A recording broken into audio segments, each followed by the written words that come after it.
Noel Lozano, militares y policías son criticados por no actuar, que si traen armas y tienen miedo de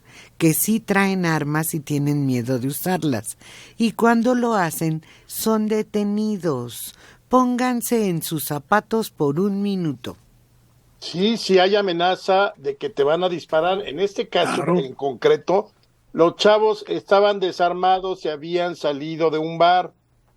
¿Tan difícil comprender es eso? No tenían armas, no fue un enfrentamiento entre sicarios y el ejército, entre delincuentes y el ejército. Eran unos chavos que iban a las 4 de la mañana en una camioneta y que ni siquiera les hicieron la señal de alto. Se les puso atrás el ejército en una camioneta artillada y les dispararon, punto. Ahí cual no tiene nada que ver una cosa con otra. Ahí fue un crimen, es un crimen por donde se le vea. Oye, Alejandro, yo todavía pregunto, ¿y por qué les dispararon? ¿Qué les pareció raro de la camioneta? ¿Qué les molestó? ¿Qué? ¿Por qué? Bueno, es que se negaron a detenerse. Ese es el problema. No les Siempre marcaron el alto. Según el En ese reporte, caso, no les marcaron el alto. Ellos pasaron frente a los los vieron militares. pasar y les cayeron mal. Ándale. Acuérdate que en México uno de los peores crímenes es ver feo. Tú ves feo a un policía y te pueden meter a la cárcel. pues sí, pero les escupes, no sé, se las mientas, pero no les disparas con una Feo. ametralladora. Pero de mira, estas- es un extremo, estoy de acuerdo, pero ocurre. No tienes razón, en Veracruz hay gente en la cárcel por ese delito todavía. Feo. Por ver. O podrían estar en estados alterados los Lo miembros dijo del Dora ejército. ayer. Bien, Sí, eso podría ser. Yo me voy más sobre esa posibilidad porque no hay un motivo principal para acribillar y masacrar y luego ejecutar a 5 jóvenes. Entonces, Es una especie de respuesta brutal. Yo creo, como dijo Dora y recuerda Mario, que estaban en estados alterados. urge entonces también el antidoping para los militares. Por supuesto. Pero no es el antidoping, es un filtro que vaya más allá del antidoping. Es un perfil en donde la psicopatía no esté presente, en donde la patología no se detone ante la violencia, en donde no haya antecedentes, olvídate ya de antecedentes penales, antecedentes de toxicidad. Eso es lo que hay que hacer. Lo tiene, el ejército tiene excelentes instrumentos de evaluación, al igual que la fiscalía. Son los que marcan el tercero en discordia, son los que tienen la última palabra. Hay personal, pero en verdad, muy profesional y muy bien preparado. Que no lo apliquen, porque no conviene tener un grupo de personas honestas, leales, disciplinadas, estructuradas y sanas mentalmente es otra cosa. Ayer fue detenido un hombre que cuchillo en mano estaba asaltando una tienda de conveniencia. Era policía. ¿Ves? Cuando llegaron los uniformados por el reporte, compadre, ¿qué hace aquí? Pues yo soy el de la chambita. Újole, pues no lo vamos a tener que llevar. Eduardo, de 27 años, quien se desempeñaba como elemento de seguridad pública municipal de Juchitepec, fue detenido mientras asaltaba una tienda de conveniencia en la carretera federal México-Cuautla. Con un cuchillote robaba el dinero de la caja registradora, así como mercancía que se había echado a la bolsa. Los policías recibieron un llamado de auxilio sobre un posible atraco en la tienda. Al llegar y detenerlo, se identificó como policía él también. Pues, ¿en manos de quién? Aquí, 5 policías detenidos y puestos a disposición de un juez, debido a que contaban con orden de aprehensión por el delito de privación de la libertad en su modalidad de secuestro express. Esto ocurrió hace un año. Hace un año, en abril del 2022, en la más segura alcaldía Benito Juárez.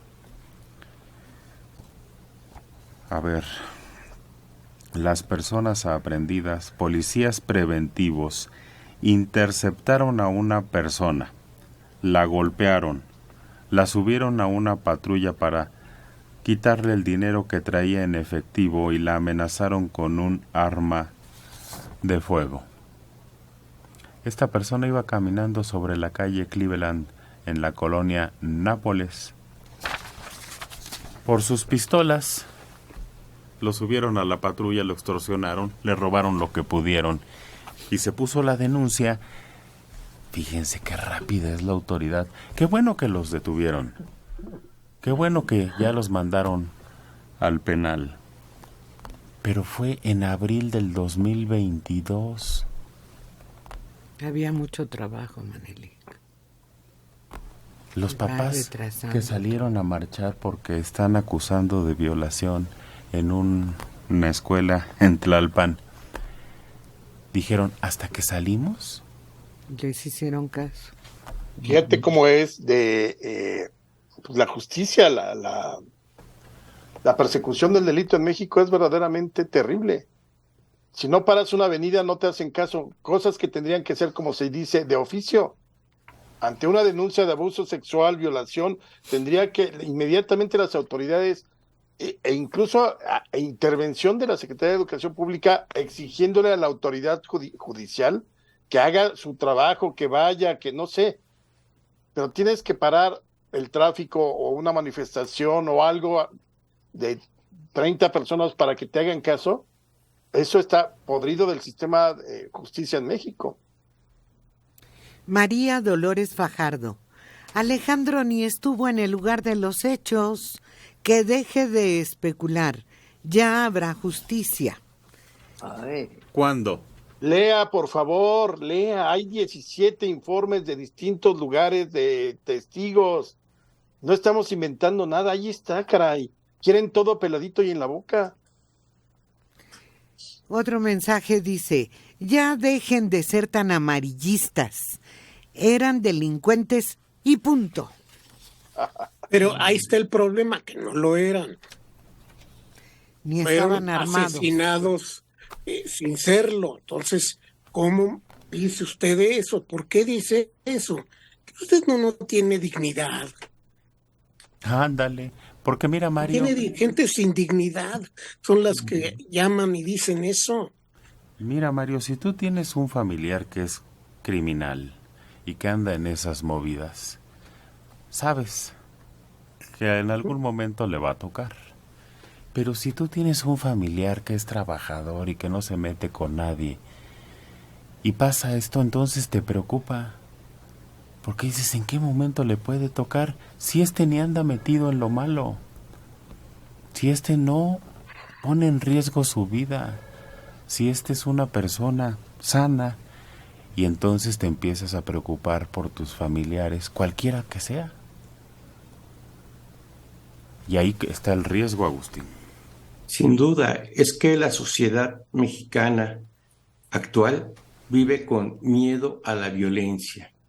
Las reales entrevistas, las de la calle que se les llama, todo mundo tenemos miedo, y me incluyo, a que cualquier malandrín se pare junto a ti, salga de la moto, se suban a su moto y te tiren un par de plomazos. ¿Qué nivel de sociedad? En la Condesa pasó 2 días un asalto, porque como hay muchos extranjeros por ahí, Manelik, se está centrificando la zona, pues nada más gritaban en inglés, tocaron el botón de alarma de la calle de Atlisco y evidentemente nadie llegó. Y yo estoy a 10 metros de esa esquina. Entonces, la violencia genera miedo, el miedo genera inseguridad, y los que vivimos de forma sana, que somos la gran mayoría del país, estamos amedrentados. Pero no es de eso lo que estoy hablando. Y no es eso, porque yo sé que si un criminal me asalta, estoy con mi vida en peligro, claro que lo sé. Ayer le dieron un balazo a una pareja quitándole la camioneta que traían. No, Agustín, pues ese es un miedo que tenemos los que subimos al metro o cuando tienes que caminar calles oscuras en la noche. No, aquí el miedo es de la gente que nos debe cuidar, de militares que están patrullando, y entonces la cosa se complica, Alejandro. Exactamente, a ver, permitiendo sin conceder que hubieran sido delincuentes, pero iban saliendo de una fiesta y no iban armados. O sea, no se pueden permitir ese tipo de cosas, ese es el problema. Esas ejecuciones tarde o temprano traspasan, digamos, el ámbito de el enfrentamiento con la delincuencia al ámbito social. Hoy hay una columna muy interesante de Alejandro Ope, donde habla exactamente del número de civiles fallecidos desde el 2018 en enfrentamientos del ejército con la delincuencia, y son como 800, o sea, no es una cifra nada tranquilizadora porque fue un accidente. Y entonces, exactamente que tú tengas, que la posibilidad exista de que ante la falta de protocolos el ejército pueda hacer uso de sus armas de fuego contra cualquiera persona, pues entonces sí es de terror.